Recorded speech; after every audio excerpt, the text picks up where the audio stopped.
Ja, guten Tag und willkommen zu dieser Show hier diese Woche, also unserer Tourismus-Namibia-Show. Wie immer bringen wir Ihnen Topics und wir bringen natürlich ein paar Urlaubsideen, Unter Destinations und zuletzt haben wir unter To the Point ein interessantes Thema. Mein Name ist Frank Steffen, wie Sie eben auf dem Bildschirm sehen konnten, und ich werde Sie durch diese Show begleiten wie immer. Als erstes haben wir natürlich die Topics.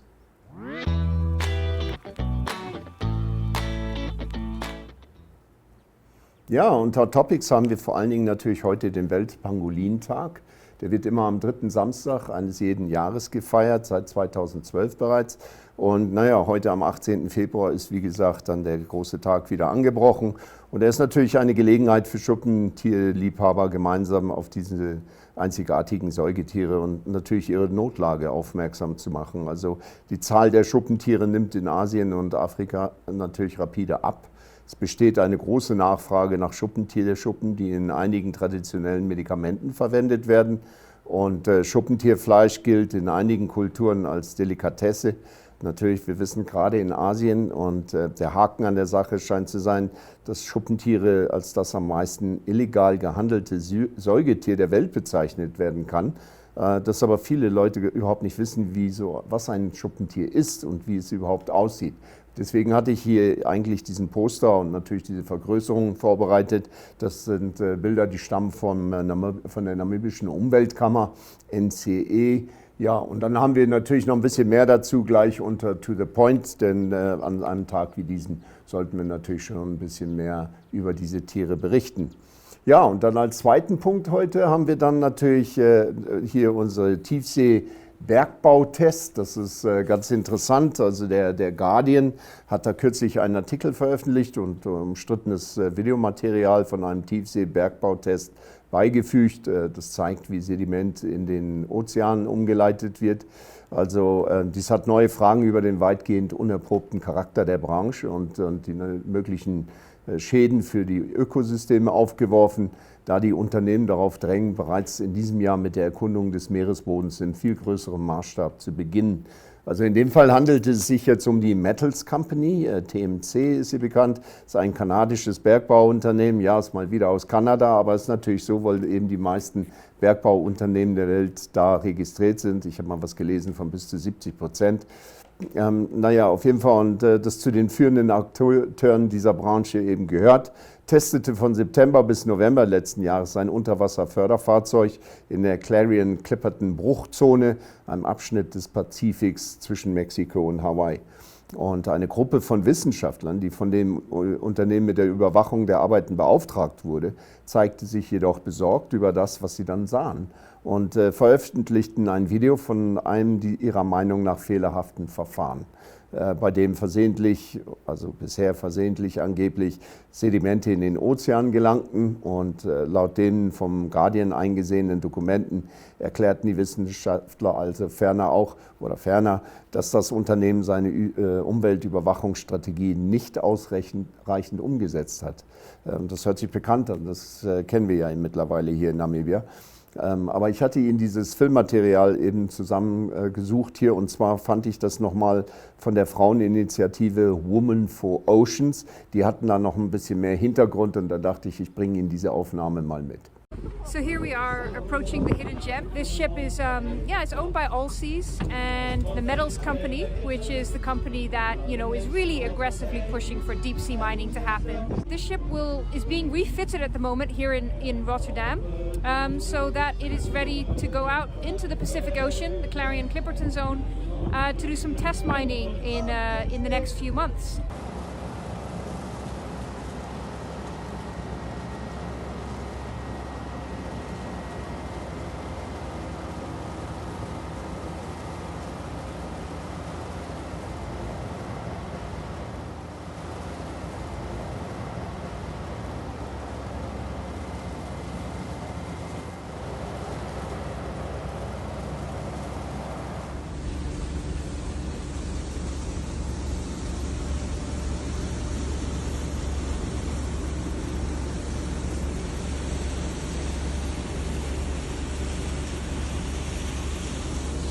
deep sea, you know, it holds so much of the mystery of life on Earth, and I think we should be focusing our efforts and our resources on understanding the deep ocean and understanding the role that it plays in sustaining life on Earth.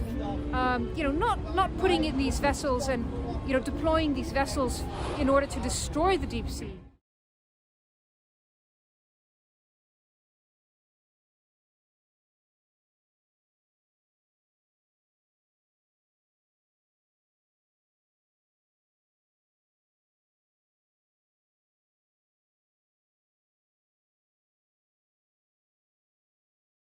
Ja, und das ist eben, was passiert, wenn man grundsätzlich dem Geld nachhechtet. Das muss man ganz ehrlich sagen. Natürlich sind wir wieder bei meinem Lieblingsthema Gas und Öl. Wir müssen einfach einsehen, dass was immer wir machen, ob es Gas, Öl, ob es Diamanten vor unserer Küste sind, und manchmal muss man ganz ehrlich sein, auch die Fischerei, die unseren Boden da umgraben.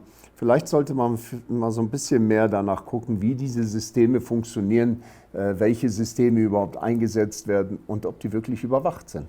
Denn das ist, wo solcher Mist ja bekanntlich passiert. Ja, und damit sind wir am Ende unserer Topics. Als nächstes haben wir Destinations.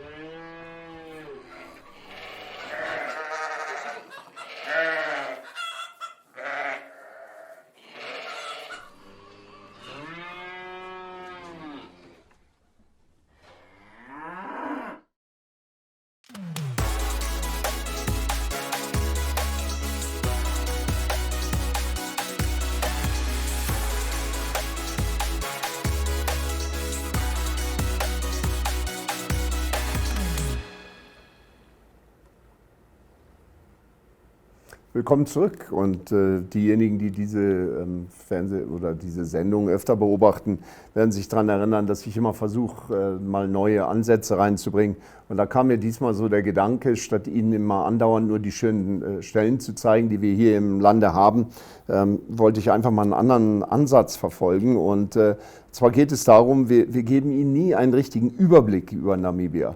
Also was macht Namibia zu dem Land, das es ist, und was macht es zu der sicheren Umgebung, die es Ihnen ermöglicht, unser Land zu besuchen und zu genießen. Und darum habe ich mir ein Video von Namibias führender Investitionsförderungsagentur, dem Namibia Investment Promotion and Development Board, habe ich mir besorgt, und diese Behörde hat sich zum Ziel gesetzt, wie sie es stellt, ein einfaches und transparentes Geschäftsumfeld zu schaffen, das auf dem Fundament von Frieden, Stabilität und Rechtsstaatlichkeit aufbaut. Sie ist in der Tat eine zentrale Anlaufstelle für jeden Investor und kann aufgrund der Stabilität unseres Landes Investitionen anlocken, was auch der Grund ist, warum wir vom Tourismus Namibia für dieses Land als Reiseziel eben werben können. Und deswegen hatte ich Ihnen dieses Video mitgebracht. Das können Sie sich gerne kurz angucken. Located on the west coast of southern Africa, Namibia has a population of 2.5 million people, occupying 824,292 square kilometers of breathtaking landscapes, home to abundant wildlife. Since its independence in 1990, Namibia has proven to be an African reference due to its political and economic stability, sustained by a flourishing democracy. Over the past 30 years, the country has seen the peaceful transfer of power of 3 presidencies. Namibia is a land of hospitable people with rich cultural traditions and exciting investment opportunities. Through the world-class port at Walvis Bay, the country positions itself as a logistics hub for road, rail, and sea freight, connecting neighboring countries and the broader Southern Africa development community with the rest of the world.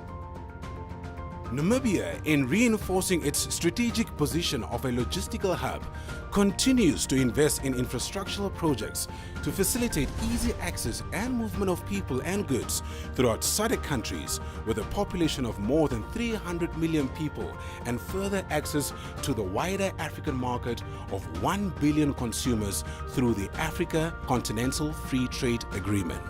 The long-term economic and political strategy of growth is firmly based on ensuring openness to trade and external investment while advancing development of strategic key sectors of Namibia's economy: mining, fishing, agriculture, tourism, renewable energy. Namibia's vast renewable energy generation potential affords our generation with the opportunity to produce green hydrogen at unparalleled scales, thereby supporting our global objectives to decarbonize the planet.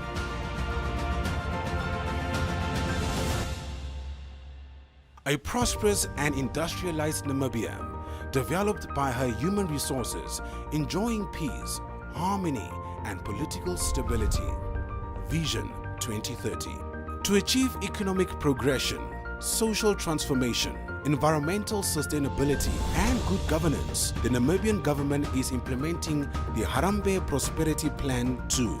HPP2 presents an opportunity to build on the legacy of the past 3 decades and guarantee a more secure future through resilient processes, systems, and institutions. The plan aims at implementing policy programs which enhance service delivery, private sector-led and inclusive economic growth. Namibia's diversification strategy is set to increase investment and development of the food industry, transport and logistics, metals, mining, renewable energy, chemicals and basic materials, digital and global business services, and machinery and electronics. With the vision of private sector-led growth, Namibia is open to trade and foreign direct investment and is continuously proving to be the preferred investment location in Africa. Among the reasons for this include protection of ownership rights and rule of law, sophisticated financial systems, trade agreements that facilitate regional, continental, and international market access, peace, and stability. A nation powered by nature and fueled by hope. A nation where our unity is our strength, where determination and passion endures. A nation powered by our unwavering belief in our values, our resources, and above all, our people. This is how we are shaping our future. Welcome to Namibia, the land of the brave.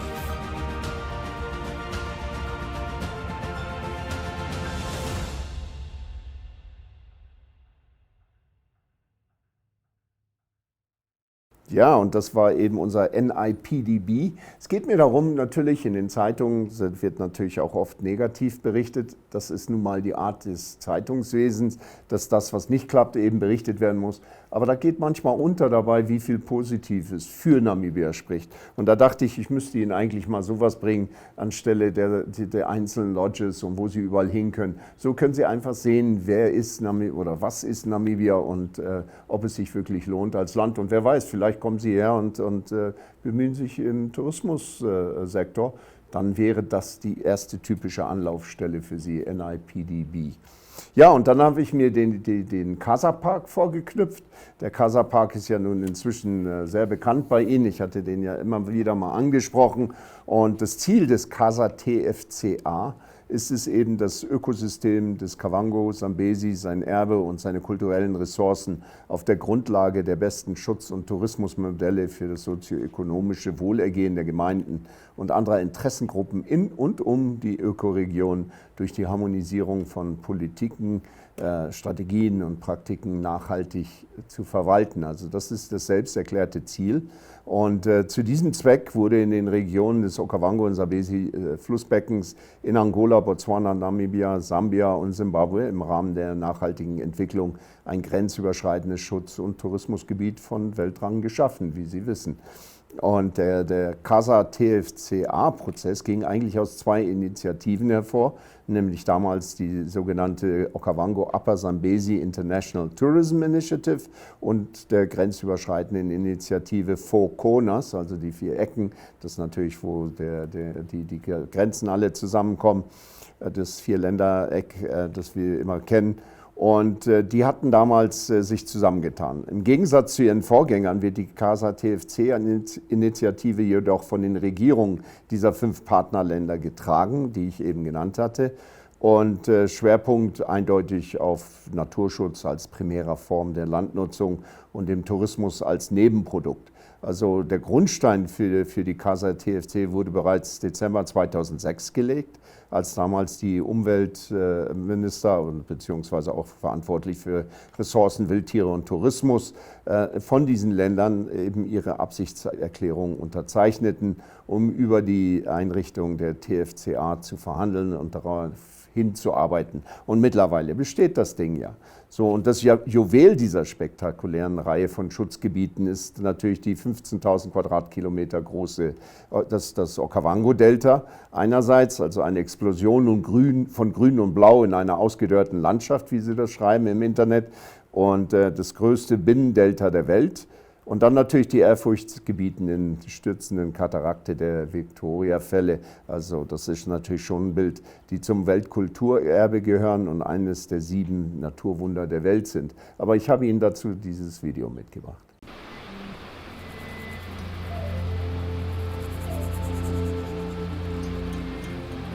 Rivers, they bring life.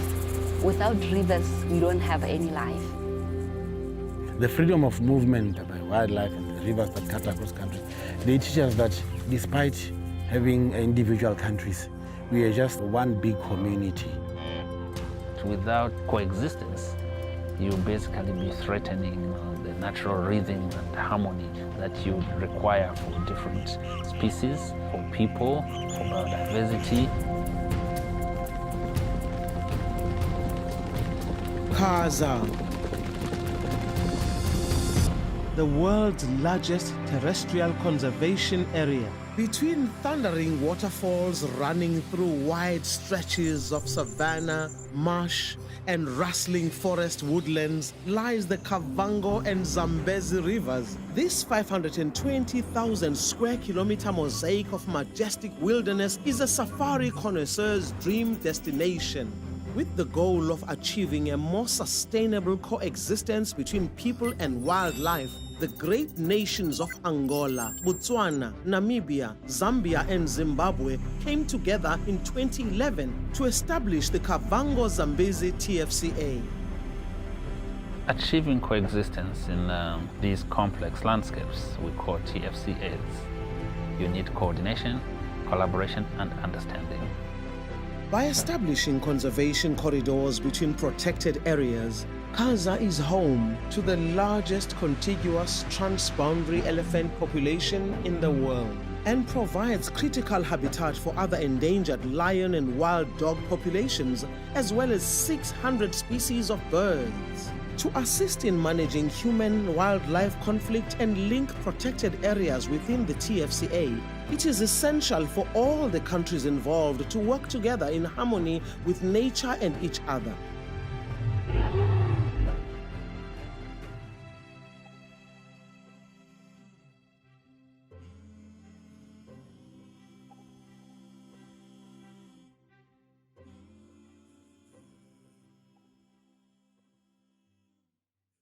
Ja, und das ist eine Aufnahme vom KAZA-Park, also das ist von deren Pressestelle, aber gibt Ihnen auch, genau wie vor mit Namibia, gibt Ihnen eigentlich eher mal ein Gesamtbild, worum es sich da handelt, wie viel da drin mithängt, und ich fand das einfach mal was anderes. Ja, ich hoffe, Sie haben das genauso genossen wie ich. Als nächstes haben wir natürlich To the Point.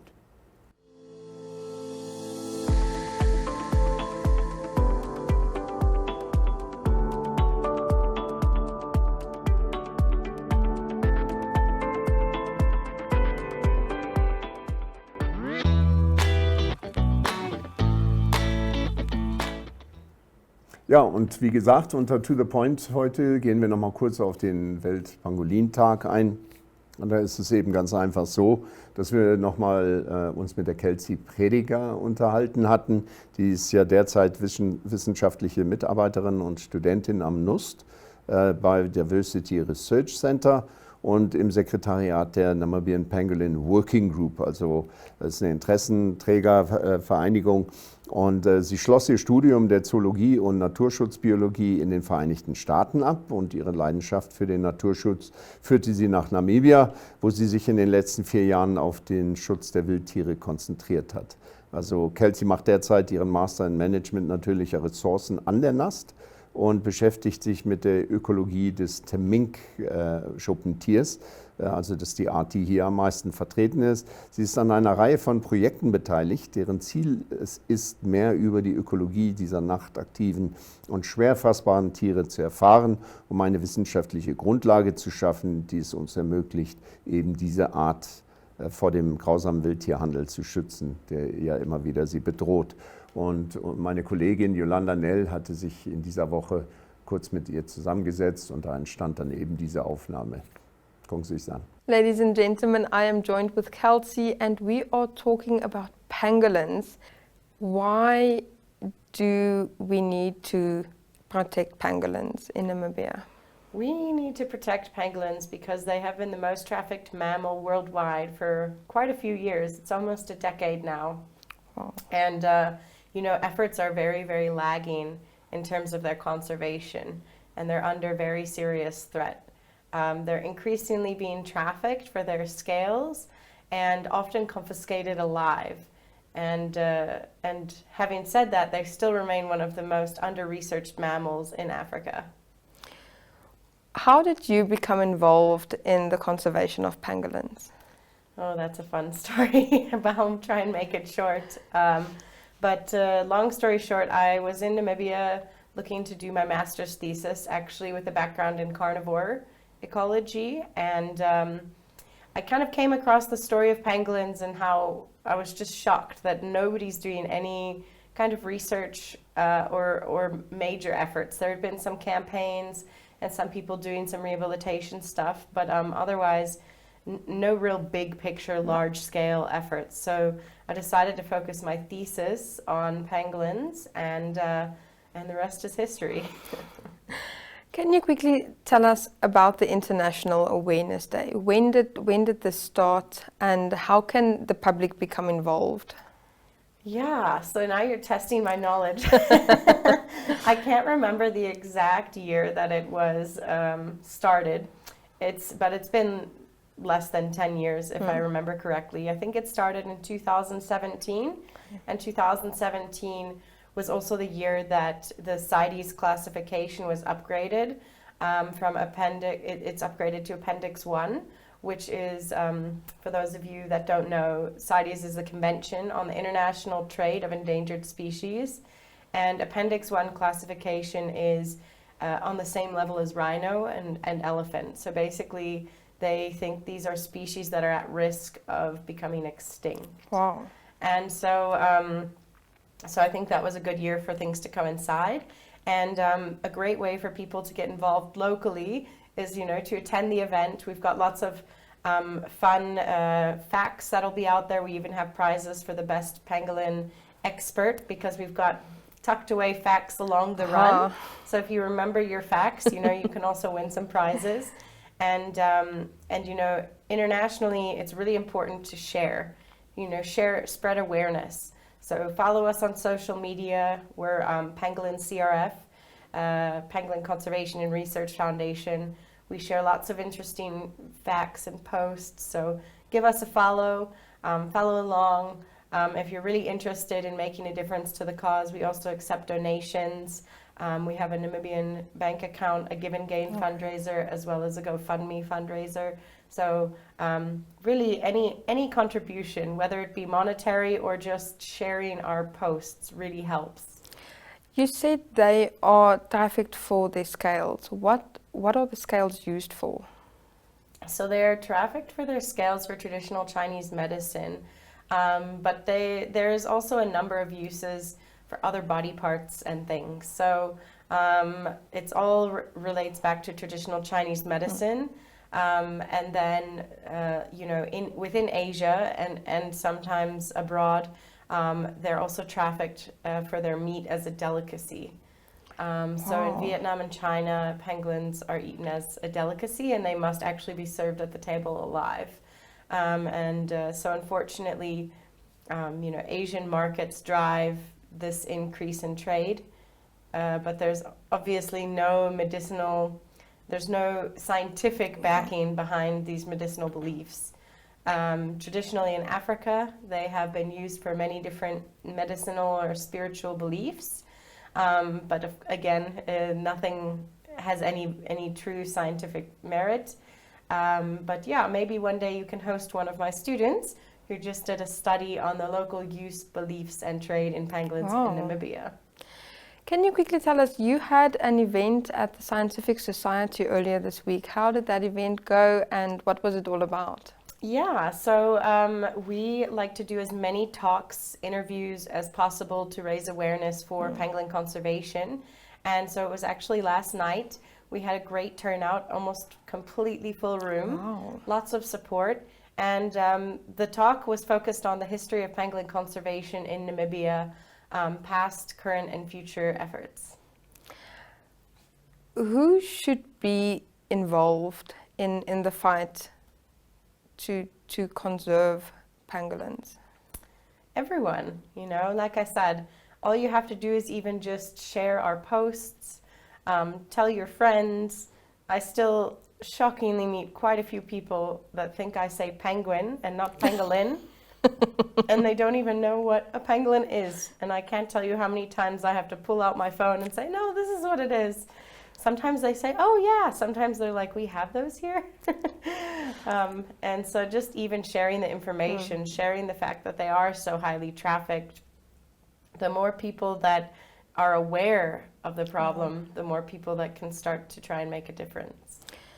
When we do come across a pangolin in Namibia, what should we be doing and what should we not be doing? That's a good question. So they are a protected species under Namibian law, so you should not be touching or doing anything to the animal. If there's reason to believe that it's in an unsafe situation, as we recently had one walking in Kommersdal, Sure. The way forward would be to contact the local Ministry of Environment, Forestry and Tourism. A lot of times these situations are outside of ours, so they're also welcome to reach out to us and we can link up with the local authorities. And it's very important to make that contact because a pangolin itself is like rhino horn, so it's actually illegal to transport or to touch, move or hold a pangolin. Ja, und das sind unsere Pangoline, also unsere Schuppentiere.